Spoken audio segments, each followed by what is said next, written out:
Hi, ఈరోజు ఒక Sunday special కాంబోతో మేము ముందుకు వచ్చానండి. అదేంటంటే సింపుల్గా తయారు చేసుకునే బగారాన్నం, దానికి మంచి కాంబినేషన్ చికెన్ కుర్మా. ఎక్కువ గ్రేవీ వచ్చే ఈ చికెన్ కుర్మా సింపుల్ టేస్టీగా ఉండే బగారాన్నం అరగంటలో మీరు ప్రిపేర్ చేసేసుకోవచ్చు. ముందుగా ఒక గంట ముందు మ్యారినేట్ చేసి పెట్టుకుంటే సరిపోతుంది. చూడండి ఎంత గ్రేవీ వచ్చిందో. ఇది చపాతీ రోటీల్లో కూడా చాలా బాగుంటుంది. మీరు ఎప్పుడైనా ట్రై చేయండి. బ్యాచిలర్స్ కూడా ఈజీగా చేసుకునేలాగా ఈ బగారాన్నాన్ని నేను రైస్ కుక్కర్లో చేసి చూపిస్తున్నాను. మీరు తప్పకుండా ట్రై చేయండి. చాలామంది అడుగుతున్నారండి మీరు ఏ బ్రాండ్ వాడుతున్నారని. బిర్యానీ రైస్ ఇక్కడ నేను దావత్ బ్రాండ్ వాడుతున్నాను అనమాట. ఇక 2-3 రకాలు నాకు నచ్చుతాయి బ్రాండ్స్. అవి మీకు చేసినప్పుడు అవేంటో చెప్తారు. ఇక్కడ దావత్ బ్రాండ్ వాళ్ళ బాస్మతి బియ్యం తీసుకున్నానండి. ఇవి 1 కేజీ అనమాట. ఏవైనా డబ్బాతో కొలుచుకోవాలి. ఇక్కడ నేను తీసుకున్న డబ్బాతో 4 డబ్బాలు ఉన్నాయి. ఇలా కొలుచుకుంటే మనకి నీళ్లు పోసుకోవడం ఈజీ అవుతుంది. చూడండి రైస్ ఎంత బాగున్నాయో. ఇవి చాలా ఫ్లేవర్ఫుల్గా చాలా లాంగ్ గ్రెయిన్స్ వస్తాయి అన్నమాట.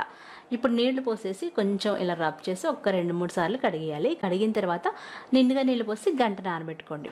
బియ్యం నానబెట్టినప్పుడు చికెన్ కూడా మ్యారినేట్ చేసుకోవాలి. ఇక నేను 1/2 కేజీ చికెన్ తీసుకొని శుభ్రంగా కడుగుతున్నాను అనమాట.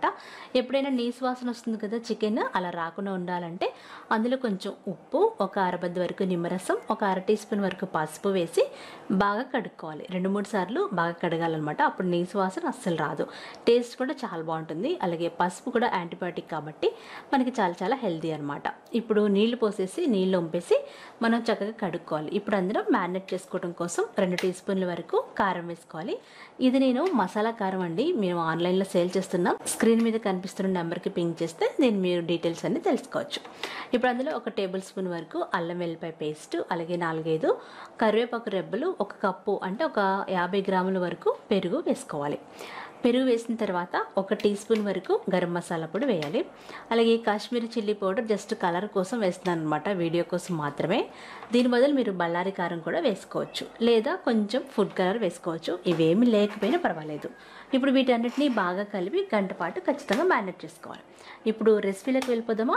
ఇప్పుడు లోతుగా ఉన్న ఒక బాండి పొయ్యి మీద పెట్టుకొని 4 టేబుల్ స్పూన్ల నెయ్యి, 4 టేబుల్ స్పూన్ల నూనె వేడి చేయాలి. ఈ 2 వేస్ట్ చేస్తేనే బగారన్నం చాలా టేస్టీగా ఉంటుంది. ఇప్పుడు అందులో 2 అంగుళాల వరకు దాల్చిన చెక్కలు వేసుకోవాలి. దాల్చిన చెక్కలు వేసిన తర్వాత 2 బిర్యానీ ఆకులు, 2 బిర్యానీ పువ్వులు ఉంటాయి కదా, స్టార్ ఎనైజ్ అంటారు అవి, 1 టీ స్పూన్ వరకు బండ పువ్వు, 4-5 యాలక్కాయలు, ఒక 5-6 లవంగాలు వేసుకోవాలి. లవంగాల తర్వాత ఇంపార్టెంట్ ఇంగ్రీడియంట్ షాజీరా అనమాట. 1 టీ స్పూన్ వరకు షాజీరా, అలాగే కట్ చేసుకున్న ఒక 3-4 పచ్చిమిరపకాయలు వేసుకొని వేయించుకోవాలి. ఇవి లో ఫ్లేమ్లో పెట్టి చక్కగా వేయించాలి. మరొక పక్క మనం తీసుకున్న బియ్యానికి డబుల్ వాటర్ని బాయిల్ చేసుకోవాలి. 4 గ్లాసులు తీసుకున్నాం కదా, 8 గ్లాసుల వాటర్ని పక్కన మరిగించుకోవాలి. అందులో కొంచెం ఉప్పు వేసి మరిగించండి. ఇప్పుడు మనం ఈ దినుసులు వేయిస్తున్నాం కదా, అందులో కట్ చేసుకున్న ఒక ఉల్లిపాయ వేసి ఇది కాస్త మంచి కలర్, బ్రౌన్ కలర్ వచ్చేంత వరకు వేయించాలి. అందులోనే 1 టేబుల్ స్పూన్ వరకు అల్లం వెల్లిపాయ పేస్ట్ వేసి వేయించాలి.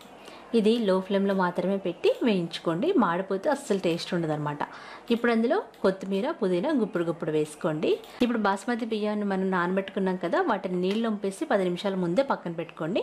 ఆ తర్వాత ఈ దినుసులు వేగుతున్న దాంట్లో వేసేసి బాస్మతి బియ్యాన్ని ఒక 2 నిమిషాలు చిదిగిపోకుండా లో ఫ్లేమ్లో పెట్టి ఇలా కలిపితే మనకి అన్నం ఉడికిన తర్వాత కూడా పొడి పొడిలాడుతూ చాలా బాగుంటాయి అన్నమాట. ఇలా ఒకసారి వేయించేయాలన్నమాట. ఇప్పుడు అందులో 1 టీ స్పూన్ వరకు బిర్యానీ మసాలా పొడి వేయండి. బిర్యానీ మసాలా పొడి కూడా ఆన్లైన్లో అవైలబుల్ ఉంది, నా చేతితో చేసిన స్వయంగా. మీకు కావాలనుకుంటే ఈ నెంబర్కి పింక్ చేయండి. ఇప్పుడు వీటిని డైరెక్ట్గా నేను రైస్ కుక్కర్ గిన్నెలో పెట్టేస్తున్నాను అనమాట. అడుగున ఒక ప్లేట్ ఉంటుంది కదా, అది కూడా పెట్టేసి పెడుతున్నాను. ఇప్పుడు అందులో మనం వేడి చేసుకుంటున్న వాటర్ వేయాలి. ఇది డబుల్ క్వాంటిటీ అండి. 1 గ్లాస్కి 2 గ్లాసులు నీళ్ళు. రైస్ కుక్కర్లో పెడుతున్నప్పుడు కొంచెం ఎక్కువ వాటరే పడతాయండి మనం నానబెట్టినా సరే, అందుకని డబుల్ వాటర్ వేసుకోవాలి. 4 గ్లాసుల బియ్యానికి 8 గ్లాసుల వేడి చేసుకున్న నీళ్లు పోసాను. ఒక 2 టీ స్పూన్ల వరకు ఉప్పు వేసుకుంటున్నాను. అలాగే 2 టీ స్పూన్ల వరకు నెయ్యి వేయాలి. నెయ్యి ఎక్కువ వేస్తే బగారన్నం ఫ్లేవర్ఫుల్గా చాలా బాగుంటుంది. మీరు తప్పకుండా ఒకసారి ట్రై చేయండి. ఈ గిన్నెని తీసుకెళ్ళి మనం చక్కగా రైస్ కుక్కర్లో పెట్టి ఆన్ చేసుకోవడమే. ఇది అయ్యేలోపు మనం కుర్మా రెడీ చేసేసుకోవచ్చు. చూడండి, నాకైతే ఒక 20 నిమిషాల్లో బగారన్నం రెడీ అయిపోయింది. సూపర్ టేస్టీగా ఉంది. చిన్నపిల్లలు కూడా ఇలా చేసేయచ్చు అనమాట. మీరు తప్పకుండా ట్రై చేయండి. ఇప్పుడు చికెన్ కుర్మా కోసం 4 టేబుల్ స్పూన్ల నూనె వేడి చేసి అందులో పెద్ద సైజులో ఉన్న ఉల్లిపాయలు 2 కట్ చేసి వేసుకోవాలి. ఉల్లిపాయలు కాస్త బ్రౌన్ కలర్ రావాలన్నమాట. ఇవి కొంచెం కలర్ మారిన తర్వాత అందులో 1 టమాటాని కట్ చేసి వేసుకోవాలి. ఈ ఉల్లిపాయ టమాటా బాగా వేగాలి, బ్రౌన్ కలర్లోకి రావాలి. ఇలా వచ్చిన తర్వాత దీన్ని తీసేసి వేరే గిన్నెలో పెట్టుకుని చల్లారిన తర్వాత పేస్ట్ చేసుకోవాలన్నమాట. ఇది మనకి గ్రేవీ థిక్గా రావడానికి యూజ్ అవుతుంది. ఇప్పుడు అందులో బటర్ వేసుకోండి. బటర్ బదులుగా మీరు నార్మల్ నూనె కూడా ఎక్స్ట్రా వేసుకోవచ్చు. ఇప్పుడు ఈ బటర్ కరిగిన తర్వాత అందులో చెక్క, ఒక బిర్యానీ ఆకు, 2-3 లవంగాలు, 4-5 యాలక్కాయలు, ఒక స్టార్ ఎనైజ్, ఒక చిన్న బండ పువ్వు, ఇవన్నీ వేసి వేయించాలి. మ్యారినేట్ చేసి పెట్టుకున్న చికెన్ ఉంది కదా, దాన్ని డైరెక్ట్గా వేసేసి ఇలా 10 నిమిషాలు మూత పెడితే చికెన్లో ఉన్న వాటర్ అంతా బయటకు వస్తాయి. ఇలా బయటకు వచ్చిన తర్వాత మనం మిగతా ప్రాసెస్ చేసుకుంటాం. ఇలా చక్కగా వచ్చింది కదా, ఇప్పుడు అందులో మనం మసాలాలు వేసుకుంటాం అనమాట. ఆల్రెడీ మనం వేసిన మసాలాలన్నీ సరిపోతాయి, అంటే ఉప్పు, కారాలు అలాంటివి. మీకు కావాలనుకుంటే ఎక్స్ట్రా వేసుకోవచ్చు. ఇందాక మనం పేస్ట్ చేసి పెట్టుకున్న ఉల్లిపాయ టమాటా మిశ్రమం వేసేసి 2 టేబుల్ స్పూన్ల వరకు ధనియాల పొడి వేయాలి. ధనియాల పొడి వల్లే మనకి గ్రేవీ ఎక్కువ వస్తుంది. సో 2 టేబుల్ స్పూన్ల వరకు ధనియాల పొడి వేయాలి. ధనియాల పొడి వేసి బాగా కలుపుకోండి.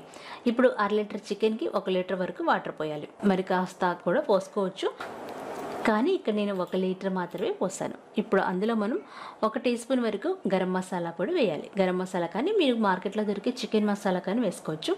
తగినంత ఉప్పు వేసుకోండి. ఉప్పు సరిపోకపోతే ఆఖరిగా 1 టేబుల్ స్పూన్ వరకు కసూరి మేతిని ఇలా మెదిపి వేస్తే ఫ్లేవర్ మాత్రం చాలా చాలా బాగుంటుంది. మీరు తప్పకుండా వేయండి, మిస్ చేయకండి. ఇలా వేసేసిన తర్వాత మనకి ఎక్కువ గ్రేవీ కనిపిస్తుంది కదా, మూత పెట్టేసి ఒక 20 నిమిషాలు ఉడికించుకోవాలి. లాస్ట్లో కొంచెం కరివేపాకు, కొత్తిమీర వేసుకోండి. కరివేపాకు ఇలా రెబ్బరెబ్బగా వేస్తే మనకి ఫ్లేవర్ అనేది చాలా బాగా దిగుతుంది అనమాట. 20 నిమిషాలు ఇలా బాగా మరిగి కొంచెం గ్రేవీ దగ్గర పడుతుంది. అప్పుడు స్టవ్ ఆఫ్ చేసేస్తే కాస్త చల్లారిన తర్వాత మనకి గ్రేవీ ఇంకొంచెం దగ్గర పడుతుంది అనమాట. అంతేగాని మరీ థిక్గా అయిపోకూడదు. ఒక 30 నిమిషాల్లో ఈ కుర్మా రెడీ అయిపోతుంది. మనకి అక్కడ రైస్ రెడీ అయ్యేలోపు ఈ కుర్మా కూడా రెడీ అయిపోతుంది. అంతేనండి, ఈ స్పెషల్ కాంబో ఈ సండే మీరు ట్రై చేసి మీకు ఎలా వచ్చిందో కామెంట్ చేయండి. ఈ వీడియో నచ్చితే లైక్ చేయండి, షేర్ చేయండి. మరొక మంచి వీడియోతో మళ్ళీ కలుద్దాం. బాయ్.